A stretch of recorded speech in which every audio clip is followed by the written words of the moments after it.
Aloha and welcome to the new moon in Pisces. Last up, we have Aquarius. And Aquarius, I had started and then had to restart because I don't even know the words that were coming out of my mouth. So we are on a roll. The phone died. This has been a whole reading. I am very excited to have you here and see what messages Spirit has for you for this new moon. We are looking, Aquarius, at what is in the headspace, heart space, and physical realm for you. So, where are we at, Spirit, with Aquarius in the headspace? Thank you. And in the, thank you. Heart space, headspace, and where are we at in the physical? Okay, this one, please, thanks. All right. I don't even know what this is. Yes. All right. So let me move these over. All right. So in the headspace, Aquarius, we have the Ace of Wands, Queen of Swords in the heart space, and Knight of Swords and Page of Wands in the physical realm. Okay, Aquarius. There is a whole vibe of energy about ready to happen in Aquarius.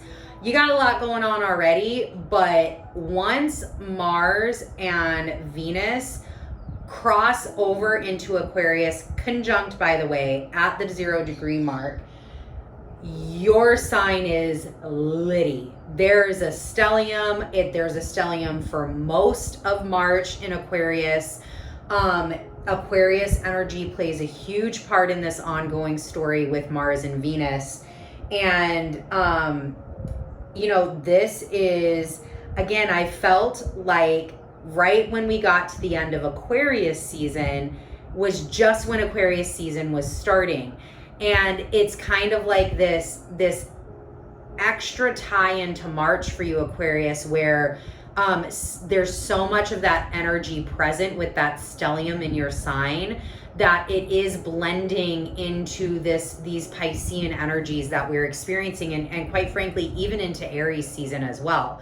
So exciting energy for you in March and exciting showing up.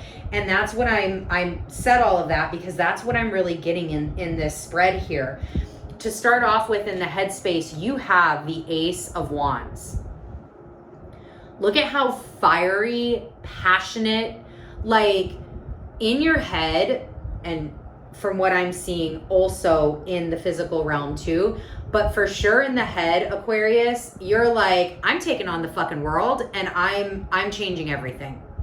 Like that is how deep this fire burns. That is how passionate and driven you are by whatever these grand and big ideas are coming in for you from this Piscean season, right? Not only that, but I am also getting the message around, Aquarius energy is such an energy of the collective, the energy of radical change and the energy of, that independence, and not just independence for yourself though, but independence for all, freedom, revolution, right? And what I am hearing too is a lot of the things that are happening in the world right now or will be happening as we transition through March and into the rest of this year. This is going to light a fire within you that you're just going to take forward. You're just going to, let that fire burn. Let that fire burn so bright and drive and give you such passion that like you come out as this Knight of Swords on this epic journey and essentially conquering mountains, right? Like this is the energy signature of, and I have never done this, so I just can only imagine from the images and what I have heard from people that have through documentaries and everything. But this is like, has to be that energy of setting forth to climb Mount Everest and going on that journey, having to turn back because of weather or whatever, having to wait a whole nother year, trying again, and then actually summiting Mount Everest, fulfilling that dream and standing on top of the tallest land mountain in the world and looking out over and just absorbing it and being in that moment and letting that passion and that desire and drive just burn in your soul. That is Aquarius. That's the energy of this whole spread, right? So you have this Ace of Wands. Let me get some clarifiers here. You have this Ace of Wands, and again, maybe it's not something as grandiose as that. Maybe it's something very simple and small that you have passion on, that you want to start, that you want to change in your life, habits and routines that you want to change in your life, that you're passionate about doing. You have been passionate for a while. This is the new moon to start it in. This is the energy with Mars and Venus coming in to Aquarius and Saturn being there to hold you accountable. This is the energy and the time to do that in. Then we have the Queen of Swords in your heart space. So Queen of Swords in the heart space, she's just a badass, right? She knows exactly, like, look at her eyes, look at her holding that sword. She knows exactly what she's doing. She has no questions. She knows what fires are lit.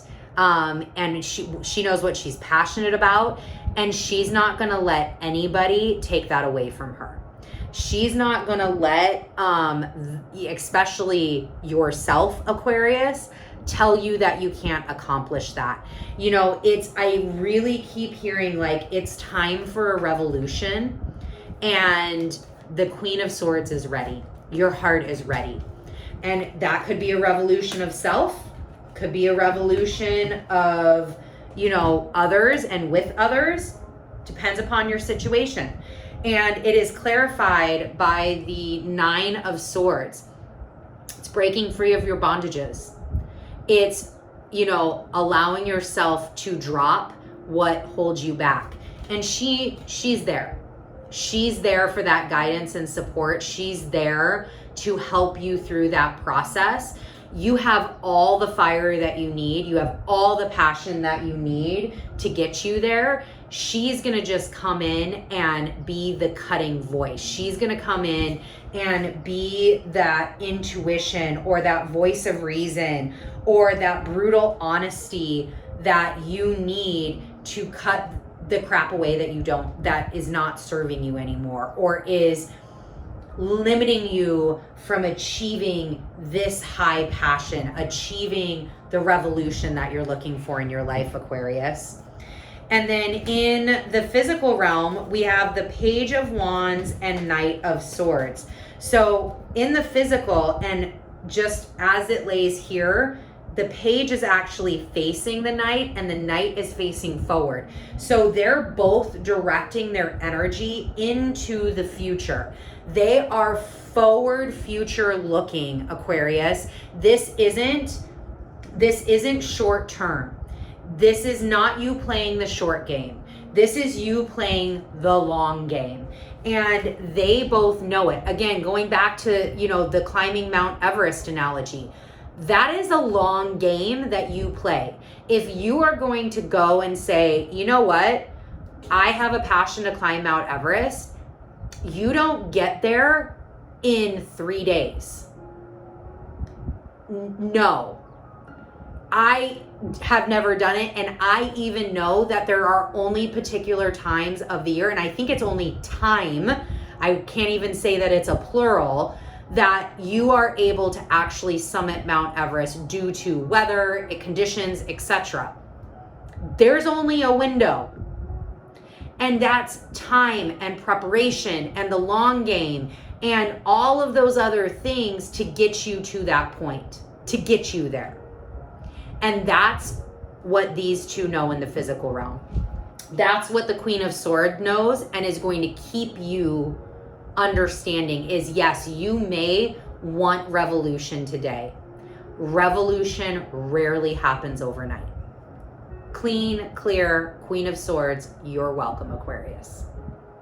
It's just the way it goes. But steps to get there can be taken. Forward movement to revolution can be taken. Foundations can be laid. All of those things can happen, and you will be closer than if you wouldn't have taken any step at all. So go get that revolution. I'm not even going to pull a clarifier on these two at the end, because go get your revolution, Aquarius. That is such a beautiful energy. I am like, last reading, I am pumped now. I am so excited about this energy for you, and I'm really excited to work with the stellium in March in your sign with your energy signature. So I will see you for the full moon in Virgo, and that's going to be in just about 2 weeks. Have a beautiful new moon in Pisces, and man, like, I don't know why, but I just feel like saying, like, Viva la Revolution, man. Like, yes, go get it, Aquarius. Bye.